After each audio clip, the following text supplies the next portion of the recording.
Welcome to Beyond the Velvet Rope with Neil Oates Jr., the podcast that takes you on an extraordinary journey into the world of luxury service. Join us as we unlock the secrets, stories, and strategies behind exceptional experiences. From anticipating VIP needs to crafting unforgettable memories, we'll guide you on a path to service excellence in the realm of the affluent. Let's elevate your expertise and redefine the art of world-renowned service. Here's your host, Neil Oates Jr. Welcome to the podcast, ladies and gentlemen. Today's guest is AJ Bishop Andrews, founder of Feroz, a movement redefining wealth and power for high-achieving women navigating major life transitions. With 20 years in the financial industry, AJ has advised women overseeing billions in assets through moments that change everything, from career pivots and entrepreneurship to divorce, inheritance, and reinvention. She's the author of the forthcoming book, Rich Like Her, and the creator of the Feroz Experience, an annual flagship event where women gather to rewrite the rules of success and design lives that actually feel good, not just look good. AJ is known for blending financial psychology, design thinking, and energy leadership into practical tools that help women move from proving to choosing and from overperformance to freedom. Welcome Beyond the Velvet Rope, AJ Bishop Andrews. How are you doing today, ma'am? Well, I'm doing so great. Thank you so much for having me, Neil. Man, I am looking forward to the conversation. And so, AJ, I mentioned some things that I found about you in the research, but I always want to go one level deeper. And so I believe one of the best ways to start out our time together is share something with the audience that maybe I did not say about you, please. Yeah, so what I'd love to just share, everyone's probably, what's the word feroz? Is that even English? And it's actually a Portuguese word. So I'm half Brazilian. My mother grew up in Cuiabá, Brazil. And my father is from Tuscaloosa, Alabama. So my full name is actually Adijanira, which is like Rio de Janeiro, but I just go by AJ for ease of getting it out on 2 syllables. Okay, so let's go into that, AJ. Feroz, what is that? Because it has to mean something to you for you to name and title this movement that you are leading that. So if you would elaborate, please. Yeah, I would love to share. So feroz means fierce in Portuguese, and not fierce in the sense of aggressive or outbursting, but more in this quiet power and confidence. And when I think of my mission and my purpose and what I've really been about for the past 20 years, it's helping women become confident, right? That true sense of quiet but confident power in any decision they make. Now, wealth decisions obviously is my specialty, but as we both know, wealth is life and life is wealth. And the meaning of wealth is well beyond money.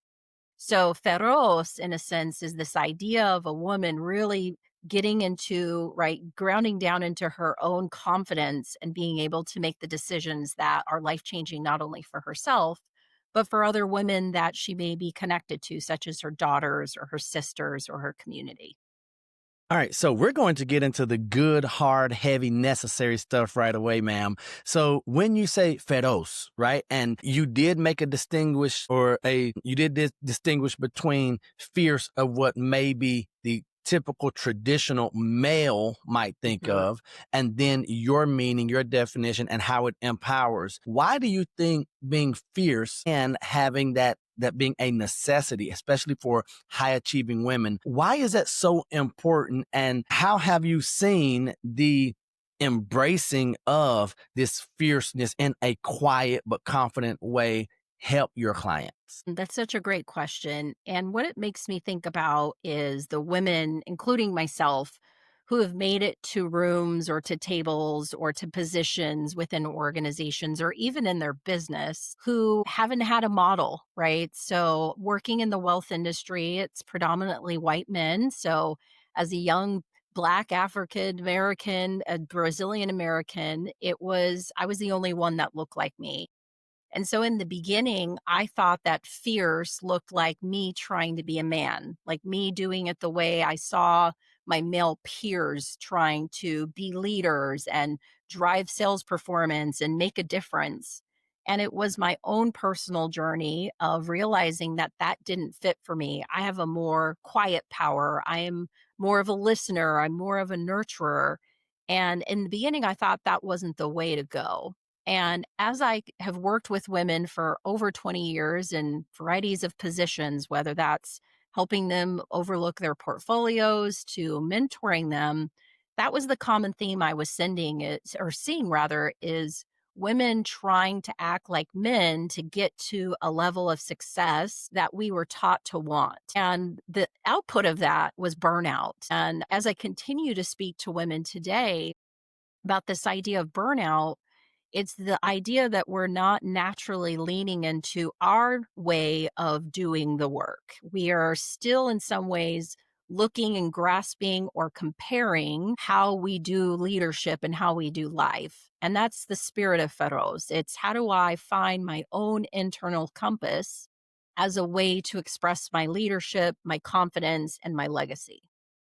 Okay, so now I want to ask about AJ Bishop Andrews here. As you were building Feroz, right? Because you did mention that wealth is not always about money, right? That's not it is life and everything that life entails. Were there any beliefs about wealth or leadership or power that you had to unlearn for you to really build this movement and to give it life? Yeah, I would say the hardest lesson that I continue to learn is this idea that what I call as money scripts or wealth scripts, right? These are the limiting beliefs that we hold around money and power and wealth and success. And for me, the one I realize that is still very present in my life, and the good news is they don't ever go away. It's just our relationship changes to them. Wait. AJ, you're saying that's good news. So I'm telling you, my good news is that even as different as we are similar. And so I still have money scripts, and being a student and follower of yours, I know that you're going to get into that a little bit. But so I don't have to feel bad knowing that I still have some of this stuff playing in my mind. Is that Absolutely okay? not. Absolutely not. And I think as you reach new levels of achievement, success, meaning in your life, it's natural that you will encounter more. And they may be different scripts. So one for me is I don't deserve money. And I look at that as it being planted in me before I was actually even born. As I started the interview, my mother and my father was in the military, the Air Force. He was stationed in Brazil and met my mother who was, developing country. So the meaning of money is very different in Brazil than it is here. And the idea of wealth to her was creating a better life for her children. And so she took a risk, right? She took some feroz and decided to marry my father at the time. They had maybe known each other for 3 months, but she saw it as an opportunity to have the dream she wanted, which was to own home someday. She actually left school in the third grade because education back then, right, in the late 40s really wasn't for women, right? It's the value they would provide was either being a wife or being a helper. So she actually started raising other people's kids. But the thing about I don't deserve money really comes back to this idea that no one in my family, my immediate family, right, my mother, my father, they had their own limiting beliefs around money. And as I started to rise in the financial industry as a financial advisor and make money that I was never around growing up, it made me realize that I felt guilty. I felt guilty about the money and who am I to think that I deserve this, right? What did I do differently? Why did even though I knew logically, right? I had a college degree. I was working in financial advice, the financial advice business, but logic doesn't always relate to emotions. And these limiting beliefs, that's ultimately where these wealth scripts are coming from is our emotions as it's attached to money. So as I was making money back in my 20s, I would think one year I made almost $300,000. I realized I was just giving it away. I was so uncomfortable with the idea of, Wait. yeah, You mean the money you were giving, like real money giving away? yes, yes. So I was giving it away in forms of lavish gifts to my family. I was giving it away in forms of retail therapy, as some people like to call it. I was giving it away because I truly didn't embody or believe that I was worthy or I didn't deserve the money. And so by the time I got divorced in my late 20s, even though I had been making close to $300,000 a year, when we got divorced, I left that marriage with $1,000 in my checking account because by the time we paid off the credit card bills and the house and the cars, right, I realized I was living my life from the outside in versus the inside out. And so that's what started the journey. It's really what caused me to start thinking I can't be the only woman who's had success and understands logically that how money works and how it should be a tool versus the way I was using it as more as an identity and a sense of self-worth. So that's began my journey, and that was almost 15, 20 years ago, and I've just been in this curiosity of continuing to ask questions not only of myself but to others, right? What are your limiting beliefs around money, wealth, power, and success? So I absolutely love this. And every question that I had prepared to ask you, I don't even have to ask anymore because you have given me so much there. Good, good. But here's what I did notice. I noticed that this thing that you're doing now, this journey, this mission, this movement, you said it was born out of curiosity. Right. Mhm. And so you're just continuing to be curious. And as you find out more about yourself and other women, you're helping other women, other families, other generations of young ladies just walk into this power that they have. And so I love that idea about curiosity. But you mentioned something, AJ, talking about success. Okay. And so I look at you and our audience is going to look at you and they're going to say, well, they are alike. They're minorities. They are of darker complexion. But there is something that is a big difference between you and I. I am a male man. You are a woman, female.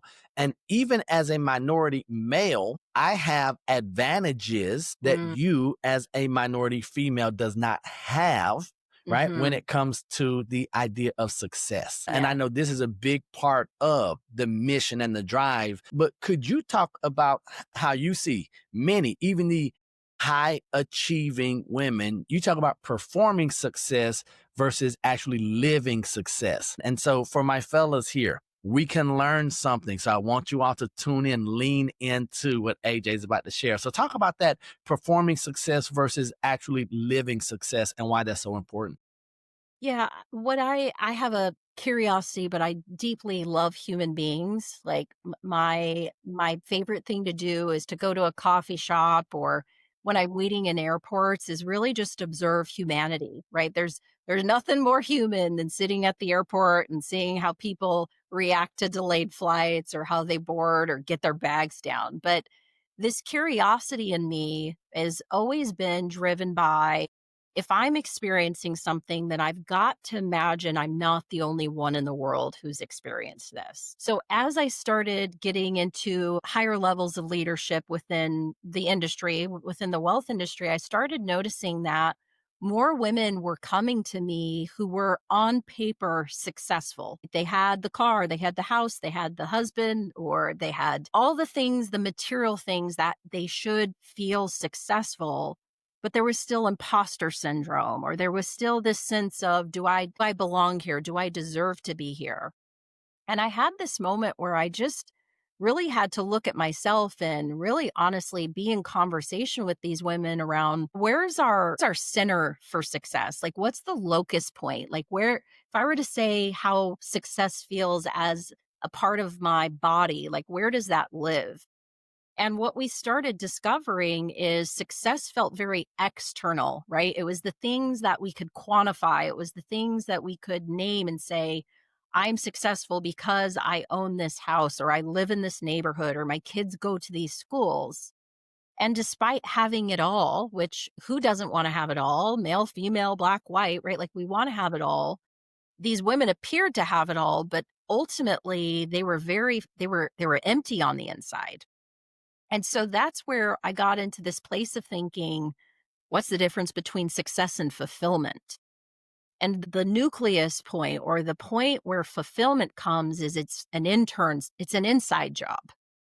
And what I realized is, as women we've been rising through these ranks of, corporate jobs or owning our own businesses, right? Literally, it was, I think, in the 60s or 70s, women couldn't even open up their own checking accounts without their Right. husbands, right? So as we've been making more money and we've been getting to these new levels of success, and the word glass ceiling comes to mind, I'm not even sure that's what we wanted, right? Like, half the time when I talk to women, they're like, I actually don't know what I want. I just did what I thought I was supposed to do. And that's where the lack of fulfillment comes, is having a vision or a desire or a dream and then living in a completely different reality, and that gap between the two, right? It's, how do you fill the gap between success and fulfillment? And I've discovered it's an internal job, right? It's really looking at, who am I? What do I stand for? What are my values? What meaning do I want to have?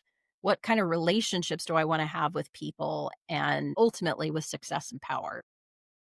Okay, so in that, so you're having these conversations with, we're going to say, successful individuals, successful ladies from the outside view, but then you're realizing, okay, maybe they don't feel successful because they aren't staying true to us on the inside, or they don't even know what success looks like. With the hundreds and thousands of clients that you've worked with in 2 decades, are there any indicators that women should look for to say, maybe I am not basing or judging success on the right parameters? Is there something that they can look at? Is it lack of fulfillment? Is it confusion? Is it depression? Does it show up anyway? Because that's what we Mhm. want our audience to do. Because, guys, you might be able to have some conversations with your woman, with your daughter, with your mom, and say, well, I think you should go and listen to what AJ is saying, because maybe some of these indicators are going to reveal something and they can go a little bit deeper. So I'm just curious if there's something that you see,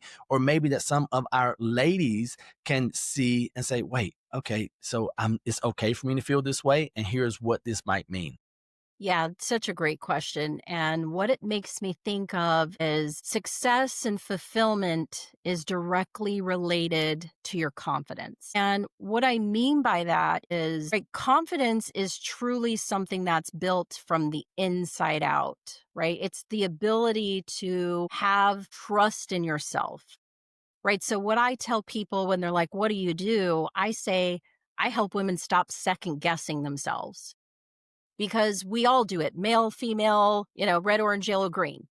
But we have been taught to not trust ourselves. And so, therefore, our confidence, our ability to take action, or our ability to do the things that we say we want to do, we're ultimately like denying ourselves that. And it's easier said than done, right? It's the small things, like saying, today I plan to connect with someone, and it doesn't happen, right? It's this idea that we have so many small decisions that we make on a daily basis that dilutes our ability to build our confidence in ourselves and to trust ourselves. So if confidence is really about trusting yourself, then success and fulfillment is a direct byproduct of that, right? They're all connected. My ability to feel successful, my ability to have fulfillment, is directly in balance with the level of confidence that I have in myself. There's a lot of talk right now about manifestation or mindset or the power of positive thinking. And they're all different languages. Or if you believe in God, right, your connection to God and source, it's all based in this idea that we are training our minds on a daily basis. Every word we say to ourselves matters. And if you find yourself in a situation where you're saying words to yourself that continue to make yourself stop second guessing, or you continue to second guess yourself, you continue to doubt your abilities, well, of course, you're not going to feel confident. And therefore, your ability to be successful and to have fulfillment is not going to be at its highest potential. So So, go ahead. AJ, Yeah. No. So because I want to jump in here, you continue to say the voices that we're the language, the conversation we're having with ourselves, right? And so if you're saying this to yourself, whether it's good or bad, many of our audience or many of our listeners, they might say, "Well, I didn't even think I was talking to myself," or "I didn't realize I was having those conversations." And many of them, or have they've relegated that power to the external once again. Mhm, Well, I'm mhm. hearing these things and it's coming from my partner, my kids, my employer, my colleagues who are male counterparts, maybe. And so, how do we take control of our power, our voice, our thoughts, and the conversations that we're having? It really starts with just stopping in the moment, right? So I'll give you an example. Yesterday, I woke up and I was in a mood. I was like, what is this? Like, I'm in a mood. I don't have time for anybody's stuff today. Like, and that's not my natural way of being. I'm a very loving, positive, accepting, go getter. But yesterday, I just woke up in this state. And that's really the word I like to use, right? This emotional state. And I sat there and I thought to myself, the dog doesn't want to go on a walk and the house isn't clean the way it should be. And I have to do everything around the house by myself. And I listen to my thoughts, right? I use my emotions and my mood as a way to, as a barometer to decide, am I talking positively to myself or am I talking negatively to myself? Like our emotions are so powerful in our ability to be separate from them in the moment.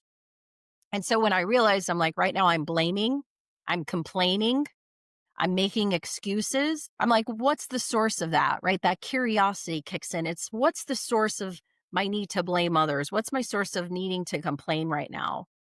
And I realized I was avoiding something I knew I needed to do yesterday.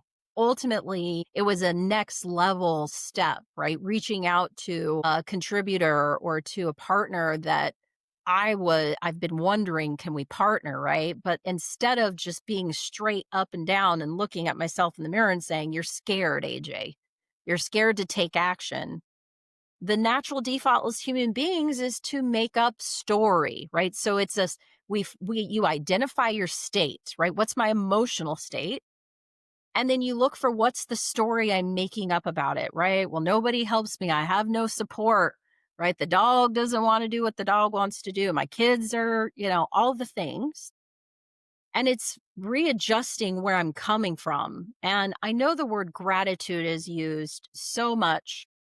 And sometimes it's not about like being positive and saying, well, I'm grateful for, but it's the gratitude of even being able to acknowledge that I can see that conversation happening in my mind. So then I can choose to change the words and I can choose to change the way I'm thinking about that situation.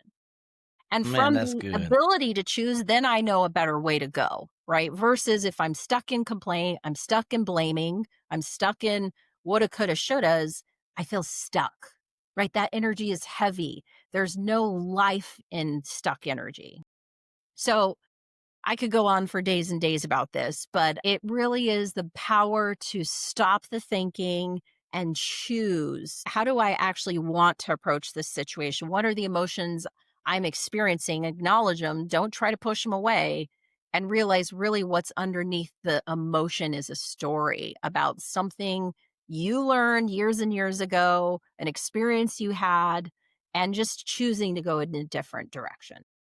Okay, so now once again, you're giving me everything I need, and ladies and gentlemen, AJ Bishop Andrews here with us, dropping lots of gems. And so you talk about feeling, emotion. Ladies, women especially, I believe they have the gift of emotion and feeling, but many times you will take your superpower, which is this thing called emotion and feeling, and a need to or feeling the need to fit in, you hide those emotions, hide those feelings. What do you say to the woman, to the entrepreneur, to the super achiever who is saying, yeah, but if, and ladies, I want you to hear me because from the outside, whether it's my wife or my mom, I hear them say things like this. Yeah, but what if I let my emotions out and then I'm the angry woman, or I'm Yeah. too sensitive, or Yeah. I need to grow up and there's no crying in baseball type deal, right? What do you say to her when we know that the same thing can be a superpower and it can be something that really propels them forward in whatever Yeah. they're looking for out of life? What do you say to her today, AJ? Yeah, so I'll just be really vulnerable and share a story because I think that's honestly the best gift I could give to all of the listeners.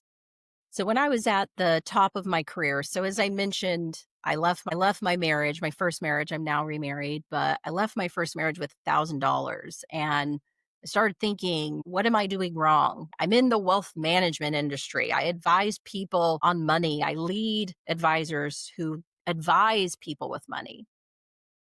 And I really had to look inside, right? I had to look inside. And I remember I was on a phone call with my boss. And at the time, I was still proving success. And this is the beauty of life is just when you think things couldn't get worse, right? They get even worse. And it's a gift, is what I've realized, right? I've realized that setbacks are actually our most powerful gifts from God, from the universe, whoever you believe in.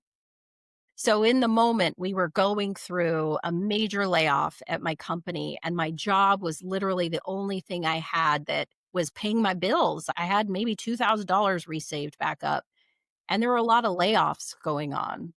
And I was over proving myself by taking on all the projects. And I was like, if they're like, hey, can someone do that? I'm like, me. And if they're like, hey, can someone do that? I'm like, yes, me, right? I was proving that I was worthy of the job, that I had worked my tail off, to be candid. And I got on the phone with my boss at the time. I'll never forget this. And he asked me the most powerful question, not like what are your results? What are your people? Like what are they focused on, the activities? He's like, how are you feeling? And in that moment, I unleashed tears that I didn't even know were there. And in Mm. the moment, I was so embarrassed. I was bawling on the phone to my boss, right? I call this the bawling on the phone to the boss call. And he held me with so much grace and so much compassion. I was literally embarrassed at the end. It was the uncontrollable sobbing cries. Like, luckily, this was before FaceTime. So I'm like crying and like tissues. I'm like, I cannot believe this is happening, but I can't stop it. And then he asked me the question. He's like, who are you trying to prove that you're good enough?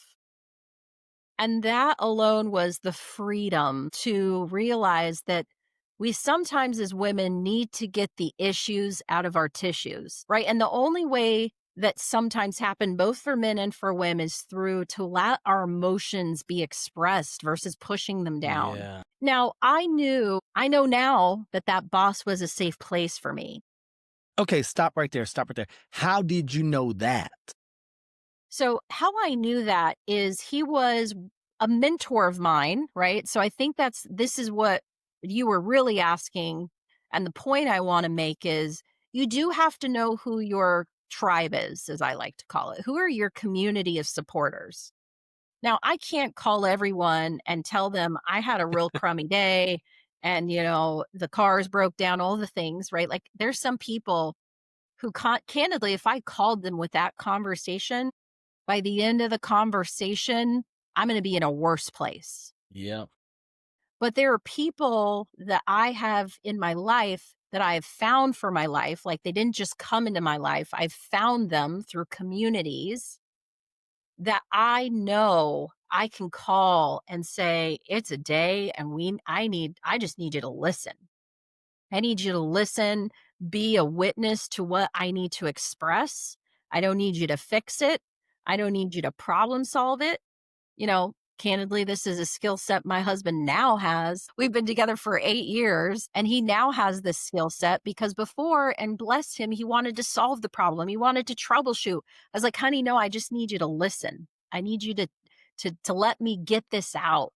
Because once that emotion is gone, that heaviness, there's lightness, there's space. And from space, the path forward is more clear. And so, I don't always come on podcasts and talk about the day I broke down in front of my boss, but I realized that was such a pivotal moment for me in realizing that we're all just human beings, right? We're all just, we got stuff going on outside of our jobs, outside of our businesses.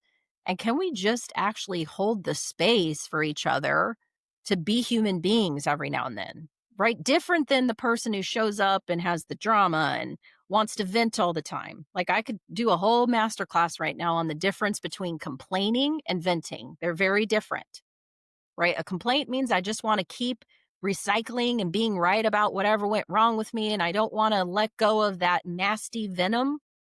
Vent means I need to get it out, right? I'm opening the window and I'm letting new fresh air in. Oh, so venting isn't just about what we're letting out, it's about what we're letting in as well. Come on, AJ. I love it.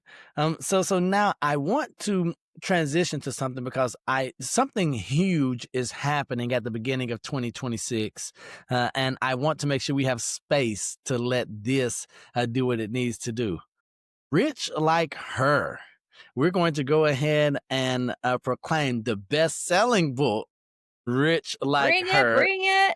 Is going to be coming out. Talk to us about that. About one, where does Rich Like Her come from? The title, right? I love it, right? We were always on edge just a little bit. So Rich Like Her, where does the idea come from? But then what is it going to deliver to the readers of Rich Like Her? So the title was really what came to me first. And it's really meant to be a fun play on what people believe it means to be rich like her. Like originally the book was about comparison, right? Women live in a constant state of comparison and judgment, right? Even if we wanted to, it's just part of human nature to want something we don't have. And men too, right? But we want some things we don't have.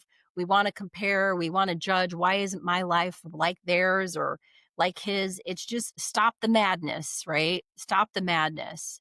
So what I sat there and I thought is I'm like, being rich like her isn't about someone else. It's about, again, this internal journey to figuring out what really brings meaning and wealth and abundance to my life, purpose. So when I went to my publisher and I gave them this idea, they're like, great, this sounds like an awesome nonfiction book. And I said, stop, halt. I said, no, this is not a nonfiction book. This is absolutely a fiction. And they looked at me like I had food poisoning or something.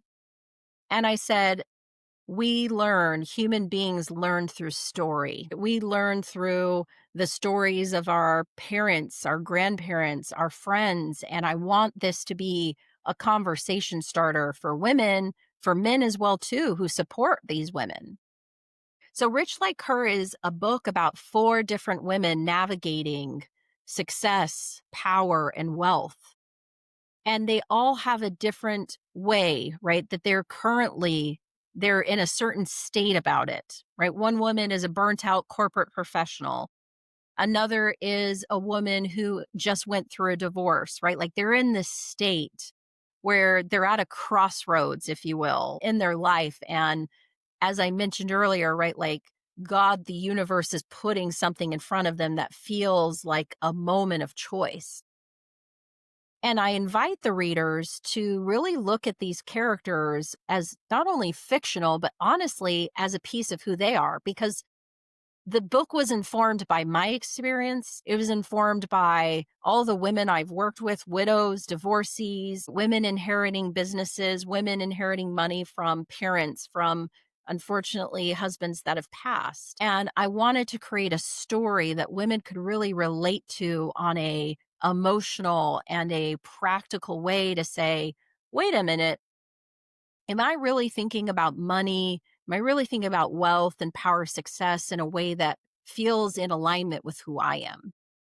So it was a lot of fun to write, and I'm really excited to share it with the world. And, I love the best wishes for the bestseller, but it really feels like it's one of those gifts that I get to share with my grandkids and say, here's my legacy, right? Like, of course, I want as many women to read it. Of course, I want as many men to read it. And I'm unattached to the outcome. And that goes back to our conversation between success and fulfillment. So like I feel fulfilled because this book was created from me, And if it's not successful, that's okay too, because the fulfillment was in the process of bringing my story along with the other stories of women to fruition. Okay, so now that you have gone there again with fulfillment versus success, what do you say to the individual who they're at this crossroad that you mentioned here in life? And maybe they're saying, okay, I have been successful based on the world standard or just society standard, but now I'm sitting here and I'm reimagining my next chapter. Are Hmm. there specific questions? Because I know this is a lot of the work that you're doing with these high performing and successful women. And now they're saying, AJ, help me because there's this next chapter, maybe totally different. Maybe I've gone through divorce. Maybe I'm successful. Maybe I've gone through inheritance. Are there questions that you ask to help guide them on the journey? Are there steps that you encourage them to take on this journey? Yeah. So the most powerful question I always love to ask is, who are you? Stop right there. AJ, so when you ask that question, well, let me were you asked that question by someone or did you have to ask yourself that question when you started? I think it was a both and. Right. So I believe that there's been mentors and, like I call it my in-person spirits, my angels, right? We've all met people in our lives that you're like, whoa, like there's something about that person that was meant to be here in my life in this moment. So I don't know if I asked myself the question first or both. It was probably a both and. But I remember in the beginning, my answer used to be when people is, who are you? I'm like, well, I'm a executive, I'm a daughter, right? I'm a wife now. I'm a stepmother now, right? It was always role based. It was always something that people saw me as. And then someone asked me, no, no, really, who are you? And I was like, I really still don't understand the question. A I very just honest told answer you. right there, I'm right? You're like, hey, 44, right? I'm all these. No, no, no. Like, what's your way of being? Who are you when all of that is stripped away? And I really had to sit there and I'm like, who am I? Right? Who am I? And it was a tough question. And I still answer that question for myself. But at the core, who I am is love. Who I am is a connector. Who I am is a teacher. I'm a guide.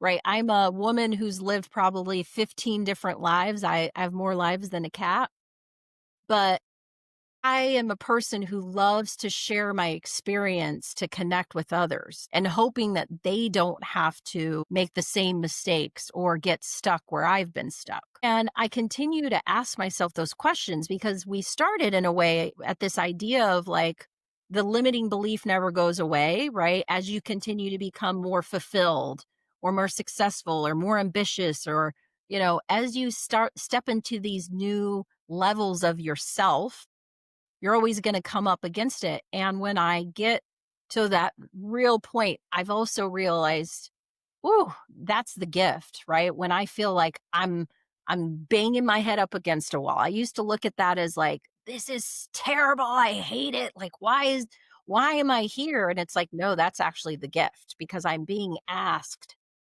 to come up to a new level. And the only way I can do that is say, who am I? Like, who am I? Who am I? Am I being curious? Am I being giving? Right? Am I being patient? So it's a very different way of looking at success, fulfillment, power, and wealth. But we, there's so many beautiful quotes out there. But the one that I've heard that really resonates is, right, our words create our worlds. So if we're able to create the words we want to be in the moment and in the future, that world is just waiting for us. yeah. So AJ, I don't know that the follow-up question to that could be as impactful as that first one. So you're asking your ladies, your clients right here, first, who are you? Is there a follow-up question or idea that you might pose to them as they're at this crossroad looking at the next chapter? After, who are you? Where are you going? Yeah, I would say the most powerful question is, if I could be honest, right? And you just finish that statement, you take, if I could be honest, who am I? If I could be honest. Hold on, AJ.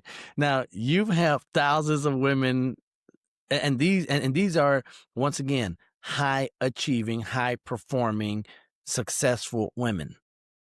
Are you ever surprised? And I know you are a student of the human being and the human condition. Are you ever surprised at the answers you get for that second one? If I can be honest.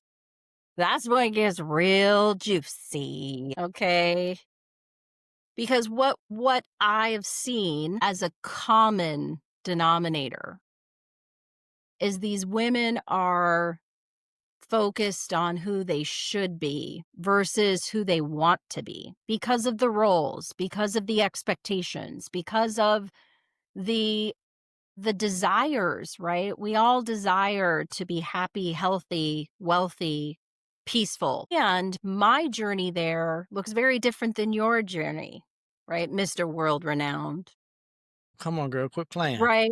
And the beauty is they don't need to look the same. And candidly, I don't want them to look the same. I don't want that for you. And I don't want that for me because I need you to be exactly who you are, just like you need me to be exactly who I am. So when I start hearing, if I could be honest, I wouldn't have taken this job. I wouldn't still be doing what I'm doing with my business. I'd take it in a new direction. I would travel more. I would tell the kids that they're cut off from their allowances and they're 35 years old, right? Like there's the questions and the answers that start to come from, if I could be honest, and looking at why, the what, the when, the how. When did I decide that's who I needed to be? What were the circumstances I had to get through to be on the other side, right? Oftentimes, what I find with highly successful women is they were trying to just be someone different than their parents. And they are someone different, but they get to this place and they're still trying to be so different from their parents that they're like, wait a minute, there were actually some really, really amazing qualities and characteristics from my parents that I forgot that I actually wanted or needed to have in me. So that's where the fun begins, right? It's like this whole design process, right? We love design thinking, but the whole design thinking process is really based in questions. And I found that the quality of your life is directly connected to your ability to ask better questions. AJ, you said that's where the fun begins. That's because you're the one asking the questions. I know your class on the other side, initially, they're probably like, man, that was a hard question. And now she Well, asking this is what another I hard. love. No, I'm not asking the questions. These are all tools and resources that I've created that sit on my website. Let's go. Go ahead Right, and talk. because the Give it to us. Come on. work begins here, right? It's in those quiet moments that we're all avoiding. I avoid them too with the busyness. But it's in that getting still and that quiet moment. I call it the still point, where I'm sitting still and I've had a moment to really pause and get right with me.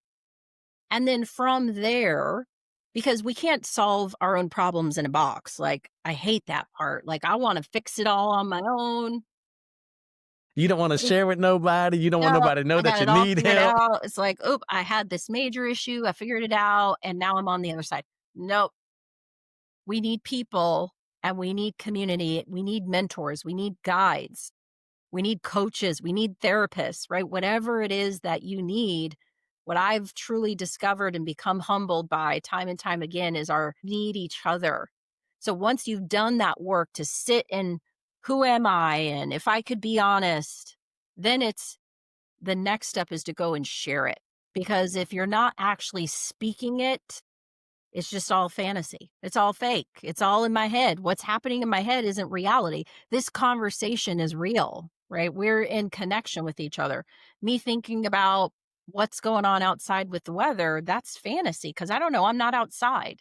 So the ability to figure out, what do I want? who am I? If I could be honest, and then expressing that out into community, especially when it feels scary, that is a whole new way of building confidence, right? Really And there you speaking go your right back. dreams. There you go right back to the confidence, instilling the confidence. So before we even continue, you mentioned tools, resources, website. Where might some of the audience go to get some more of AJ Bishop Andrews? Well, that was a great segue. So on my website, ajbishopandrews.com, there is an actual, it's called tools, right? Debated between resources and tools, but the idea of tools is I want you to be working with it just like a tool. Like right now, I need a saw. Oh no, right now I need a wrench because we're all on a different journey. We're all at different phases of what wealth truly means to you. Like that's the question I get excited about. That's the question I am trying to discover on a daily basis is what is the meaning of wealth? What's people's relationship to money? And so those tools have been designed to get you into a place where you're really looking underneath the, right? You're pulling up the hood to the car and you're saying, do I need an oil check? Is it time for a new radiator? And then from there, right, taking action versus I think I need to go do this, right? And being in more of reaction. So So AJ, ajbishop.com and there's a tools resource.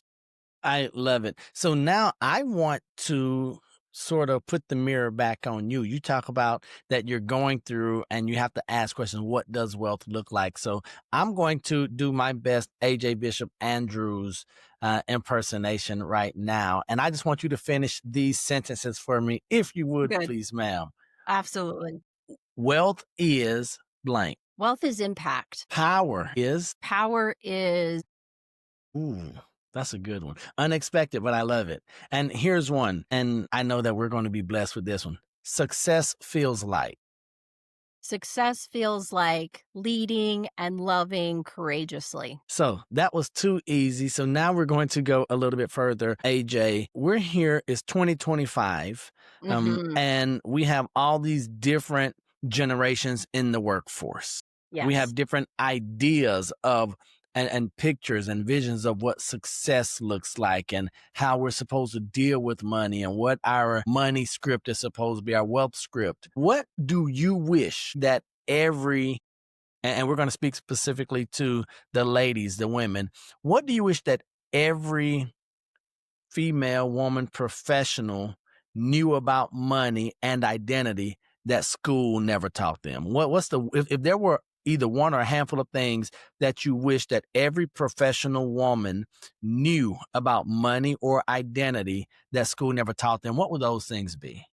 Yeah, I love this question. And what it makes me think of is one of my favorite books, and it's called The Soul of Money. It's by an author named Lynn Twist. And I found this book on my journey. It's one of the books I have my community read regularly. And she really talks about this idea that money is energy and the ability, right? If we look around us and we know that we are energetic beings, right? Like chemistry, biology is real. That's all energetic chemical processes happening, right? If we can just accept that money is also energy and it can come and it can go and it's meant to flow, right? Getting right with the idea that it can be regenerated on a like at will, right? Especially women who are in jobs that they hate, right? They feel the golden handcuffs. It's really hard to see, right, a life outside of that paycheck. And so money being this currency or this flow, the idea that it can flow, it's just a matter of tapping into what is your zone of genius that can create that flow on a different level than what it's currently flowing at. Now, that sounds a little woo-woo. Sometimes people ask me like, "Hey, Jay, come on." And but it's the idea of if you believe in God or Jesus or prayer, it's the same thing, right? You're calling out for what you need.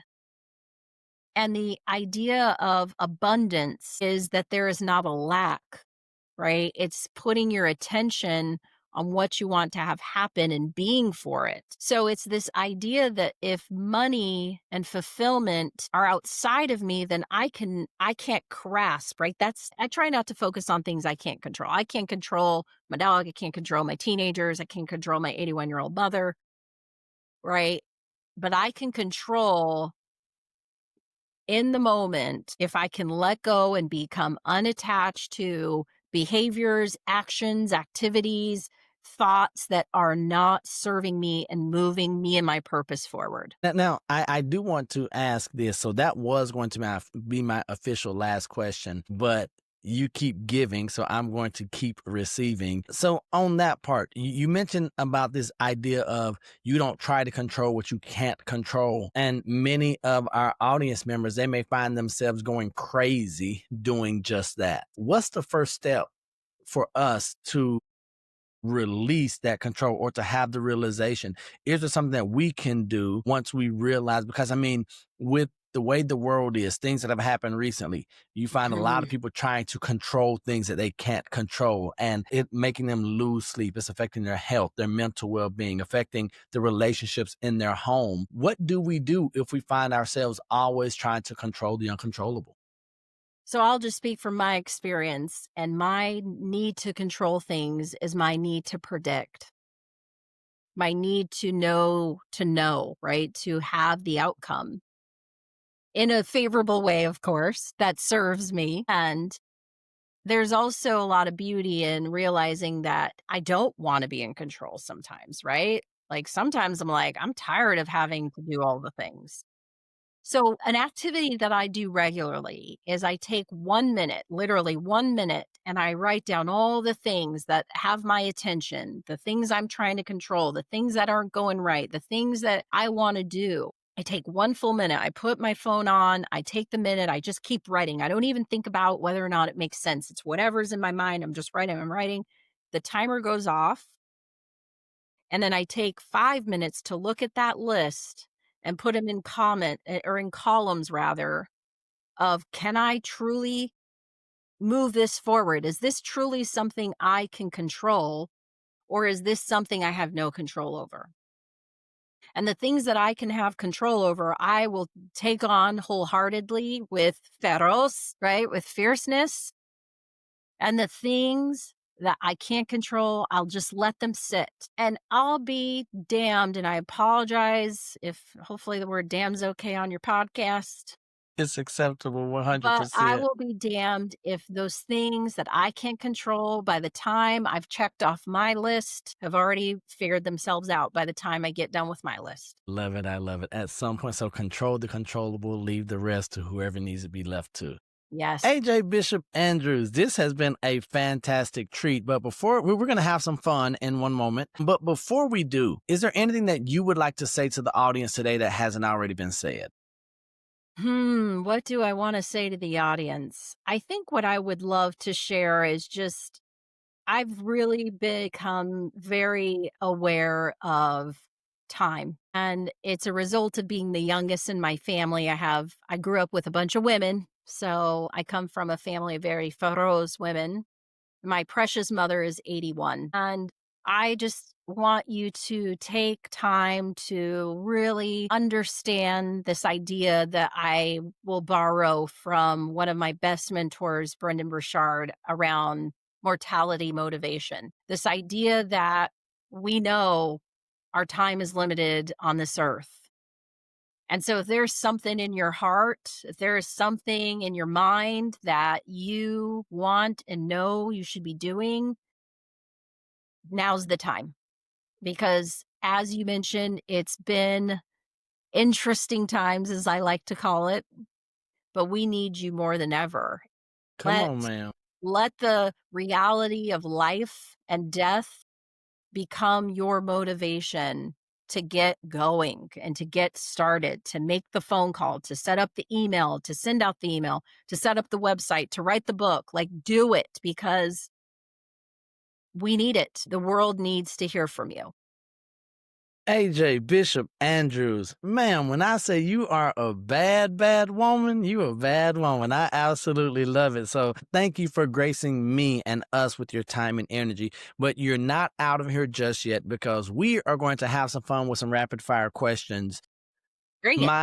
My legal team requires me to let you know that you are not required to answer any of the questions that I ask here. Okay, so make sure Okay. that it's on the record. So you're not required, but it's always more fun if you do. All right, are you ready, AJ? I'm ready. Bring it. Favorite color?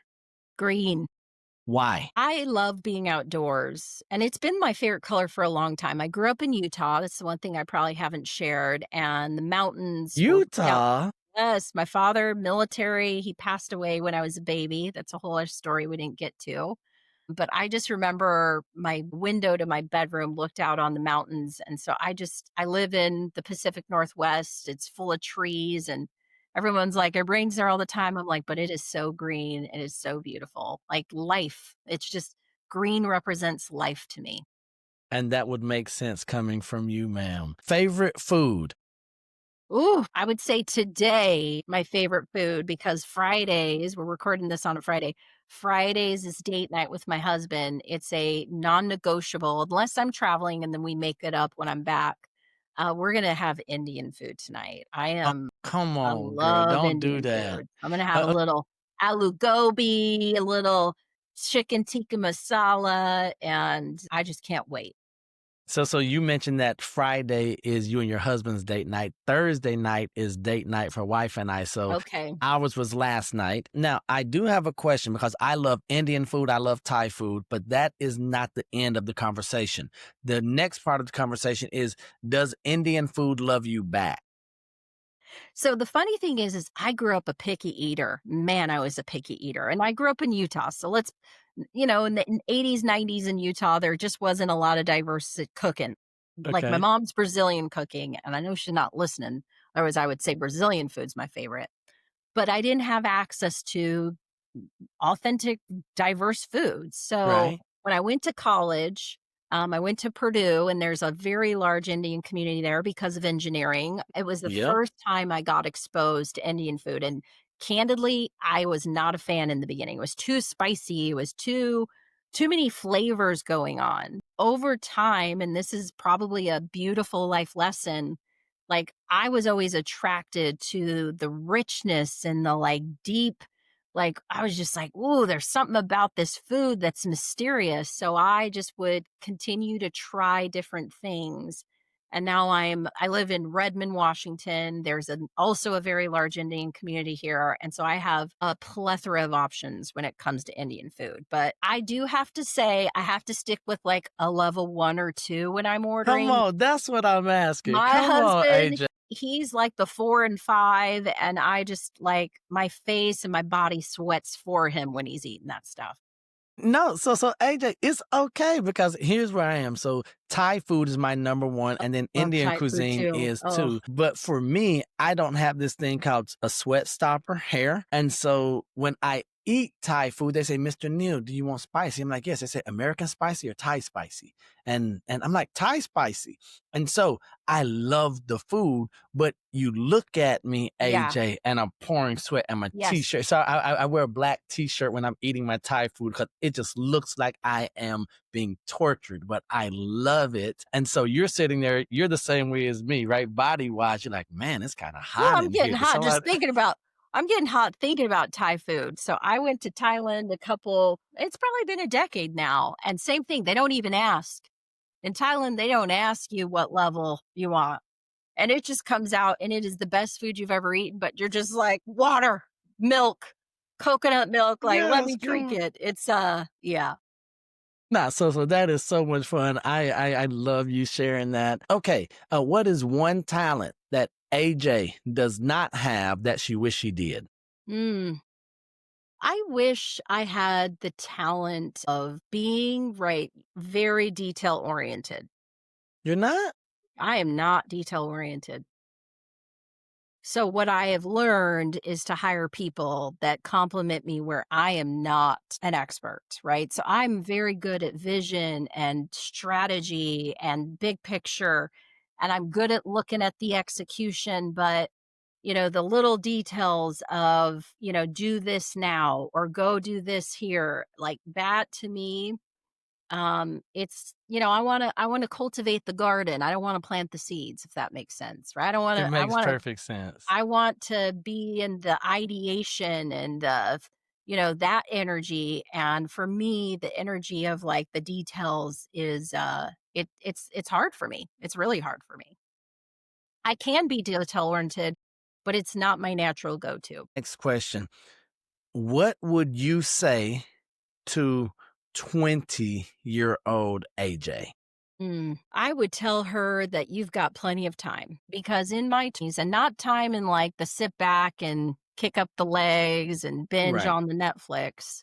But in my 20s, I was so focused on the next level. I was like, I got to get this promotion and I got to do this and I got to do that. And I didn't really learn the value of rest, right? This idea of pausing and celebrating, like even now I still struggle with, okay, great, we celebrate, we did this, and now on to the next thing.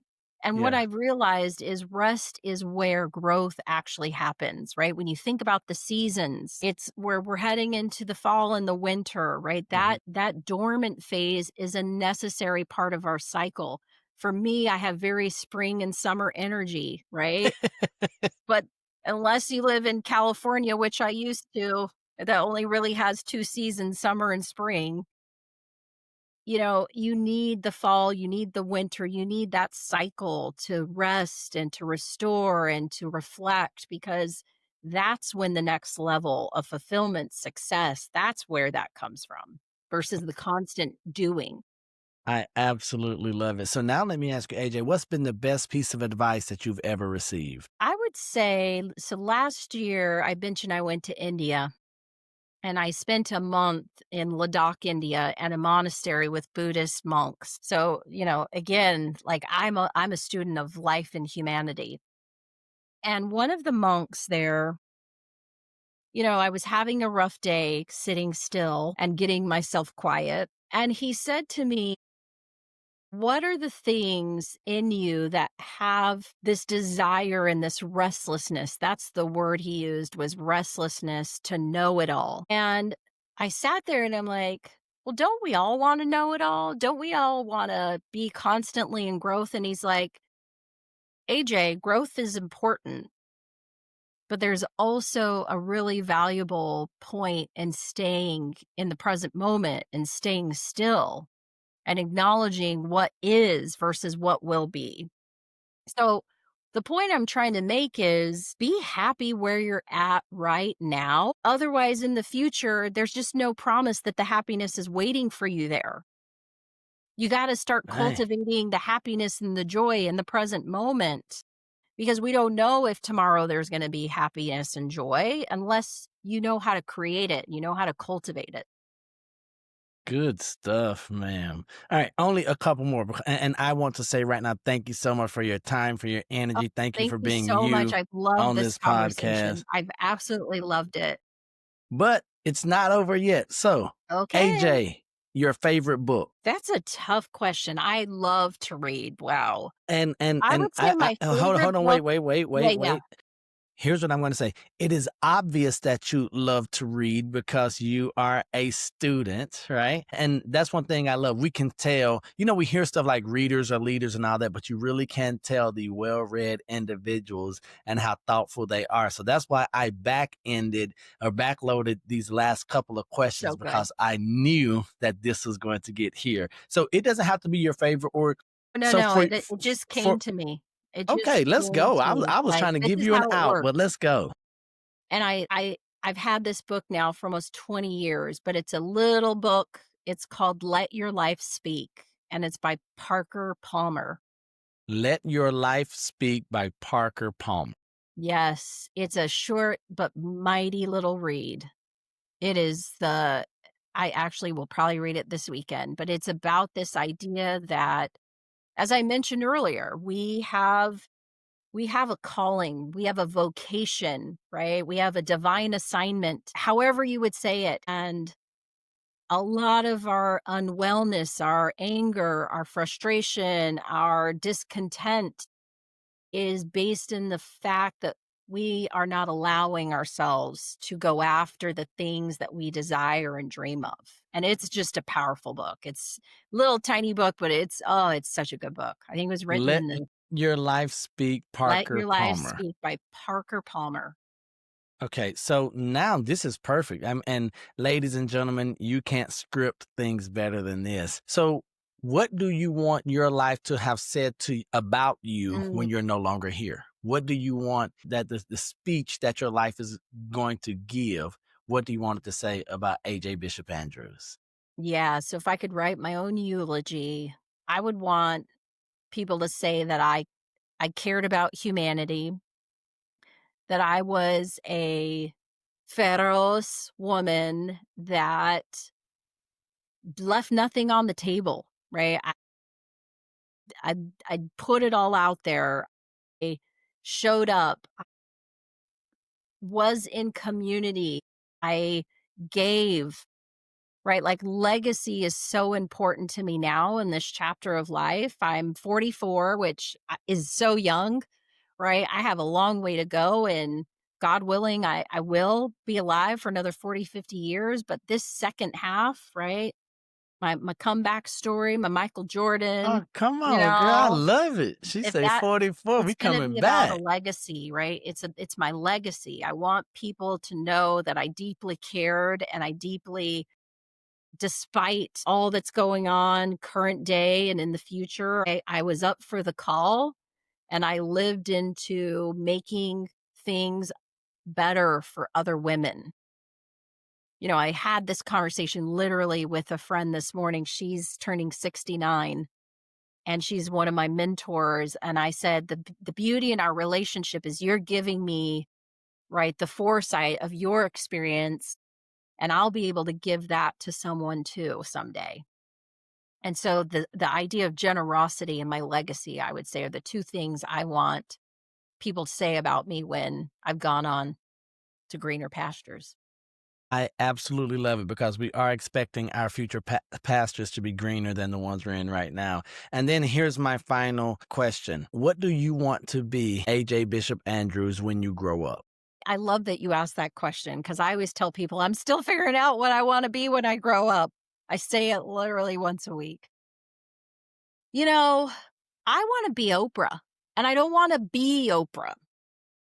But I wanna be Oprah. Like, her way of being, her presence, her power, her energy, her generosity, her vision, her fortitude, right? That is she has been my model since my mom used to watch her at 4 o'clock, right, on probably I think it was channel 13 every day.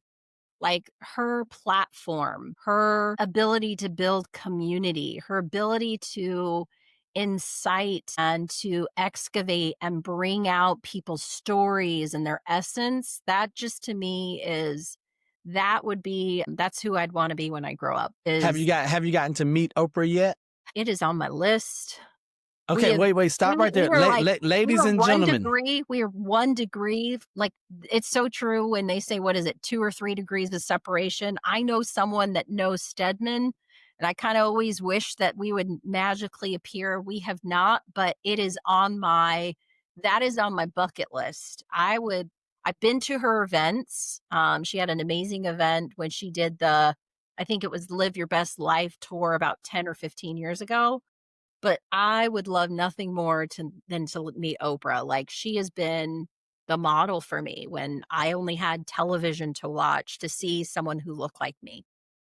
ladies and gentlemen, you hear it. If you are a part of this Beyond the Velvet Rope family, man, Will you y'all please know put in a word for me? Man, y'all know I'm Uncle Neil is gonna ask if you Uncle know Oprah. Neil, We have please. hands. If we can get Oprah in contact with AJ Bishop Andrews, that is our goal because Let's we bring know that that on. you've mentioned the word abundance so much. We're just in an abundance mindset, abundance community, and so for those of you who know Oprah, go ahead then connect her with AJ Bishop Andrews. All of Mm. AJ's contact info is going to be in the show notes, the website, links to the book page, everything as we get ready for 2026, as we finish out a strong 2025 and roll into 2026. AJ, I want to tell you, thank you. This has been an honor, privilege, Thank you. and it's been a treat for me. And I've learned some things that I will be implementing into my business. I will be sharing this with my mom, with my wife, and with those women in my life that I love. So thank you so much. This has been something that's going to really benefit me personally. And so, ladies and gentlemen, in closing, I'm going to leave you as I always do as we go beyond the velvet rope. And that is that I love you. God loves you. And there's nothing you can do about it. And until the next time I see you or you see me, don't be average, be world renowned. Peace.